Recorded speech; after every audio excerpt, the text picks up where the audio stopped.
قوله صاحب الفصاحة والبيان. اللهم صل وسلم وبارك على سيدنا وحبيبنا وشفيعنا ومولانا محمد وعلى آله وصحبه ومن تبعهم بإحسان. أما بعد فيا عباد الله، أوصيني نفسي وإياكم بتقوى الله فقد فاز المتقون.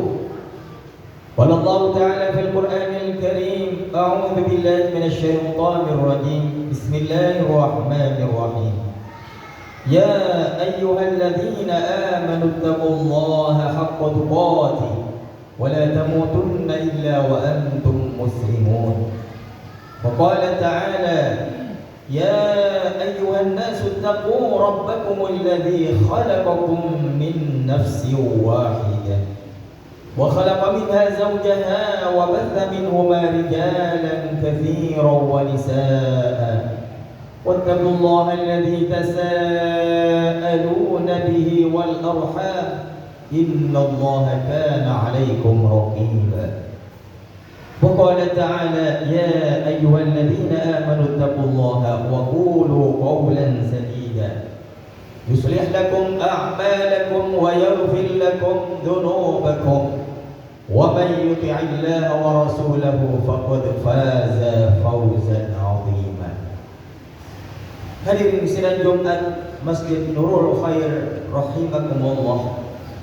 Bersyukur alhamdulillah Allah Subhanahu wa taala senantiasa mencurahkan kasih sayangnya kepada kita, diberikan kita nikmat sehat wal afiat, diberikan kita ketetapan iman wal Islam, sehingga di hari Jumat yang penuh berkah ini Allah berkenan melaksanakan nikmatnya kepada kita sehingga kita bisa melaksanakan ibadah salat Jumat berjamaah dan senantiasa istiqomah melaksanakan ibadah shaum di hari yang ke-16.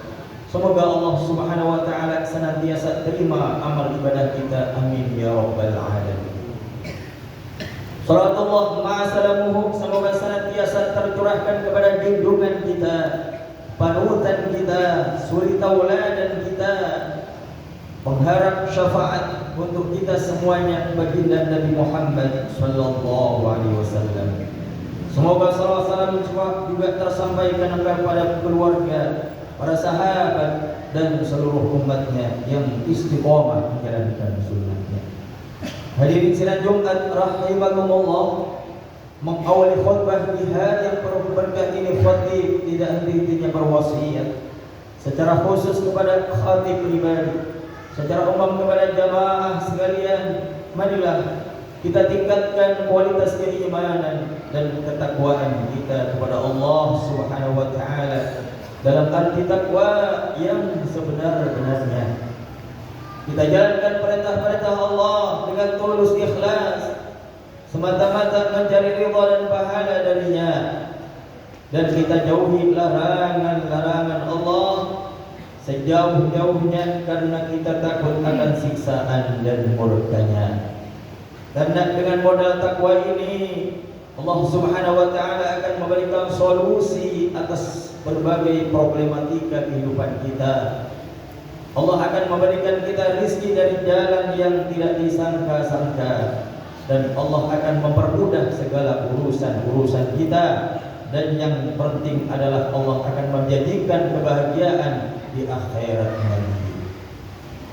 Hadirin sidang Jumat rahimakumullah, kita sudah berada di pertengahan bulan suci Ramadan, maka waktunya kita mengevaluasi diri kita sehubungan dengan ibadah khusus yang ada di bulan suci Ramadan, yang menjadi salah satu dari rukun Islam adalah ibadah berpuasa kita.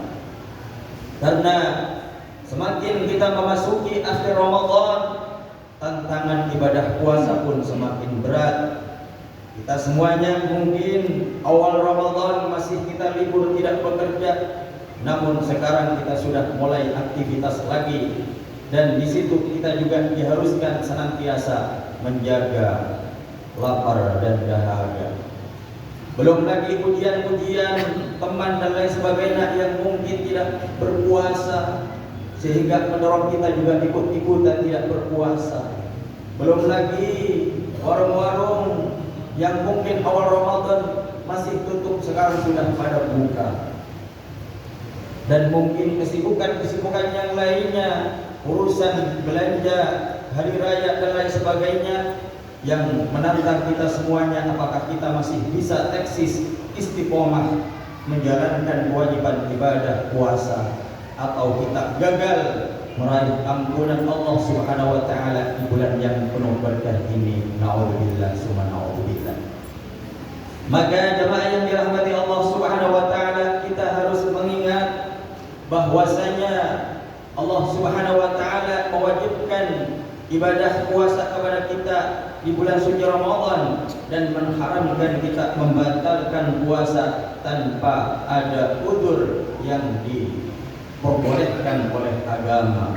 Udzur sakit, udzur safar, udzur yang sudah tua renta, hamil dan menyusui. Jemaah yang dirahmati Allah Subhanahu wa taala, sehubungan dengan keharaman membatalkan puasa, para ulama termasuk Al-Imam Asy-Syafi'i, ketika seseorang membatalkan puasa tanpa udzur, selain dia wajib mengqadai, dia juga wajib bertaubat kepada Allah Subhanahu wa taala.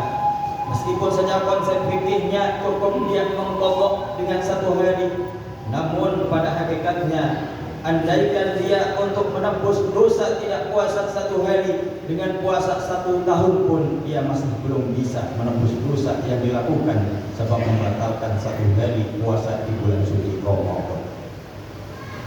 Al-Imam Malik dan Imam Hanafi radhiyallahu anhuma mewajibkan bagi orang yang tidak berpuasa tanpa udzur, selain qadha, dia harus bertaubat dan juga harus membayar kafarat sebagaimana orang yang membatalkan puasa dengan berhubungan badan, yakni dia harus memerdekakan budak.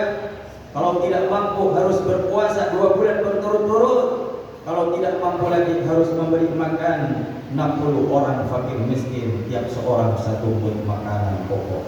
Ini menandakan bahwasanya betapa besar dosa orang yang membatalkan puasa atau bahkan tidak berpuasa tanpa ada udzur syar'i. Pada waktu Isra Mi'raj, baginda Nabi Muhammad sallallahu alaihi wasallam diperlihatkan oleh Allah Subhanahu wa taala seorang lelaki digantung dengan urat kakinya, mulutnya sobek dan mengeluarkan darah dan senantiasa mengeluarkan darah. Baginda Nabi bertanya kepada malaikat Jibril, "Wahai Jibril, siapakah orang itu?" Malaikat Jibril menjawab, "Dia adalah umatmu yang membatalkan puasa di bulan suci Ramadan sebelum tiba waktunya." Maka jemaah yang dirahmati Allah Subhanahu wa taala, maka di pertengahan bulan Ramadan ini waktunya kita meningkatkan kualitas keimanan, ketakwaan kita kepada Allah Subhanahu wa taala, senantiasa istiqomah menjaga ibadah puasa kita hingga sampai puncak Ramadan, sehingga kita bukan termasuk orang yang merugi di bulan suci Ramadan ini.